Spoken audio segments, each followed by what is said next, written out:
আমরা আবার চলে এসেছি গ্যাংটক হোটেলে। এটা পাশের হোটেলটা, আর পেছনের হোটেলটায় আমরা ছিলাম, এটা অনেকটা আগিয়ে। আর এই যে রুমটা দেখো, ওই একই রুম, একই সাইজ রুম, একই সাইজ রুম দেখো, একটাই বেড, এখানে ডবল বেড থাকে না।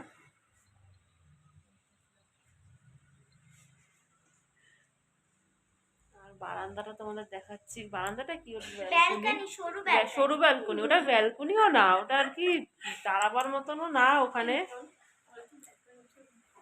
দেখো ওই জায়গা কত বড় জানলা টাইপের আছে,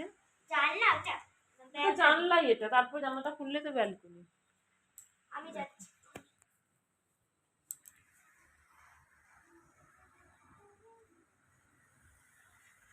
দেখতে পেয়েছো, দেখো নিচ থেকে গাড়ি যাচ্ছে, গ্যাংটকে, কারণ তোমরা জানোই গাড়ি যাচ্ছে যে নিচ থেকে। গ্যাংটকে আবার আসবো, কারণ এখান থেকে আবার এখান থেকে কালকে দেখি কোথায় যাই জানি না, বেশিক্ষণ লাগবে না, 1 ঘন্টা 1.5 ঘন্টা লাগবে।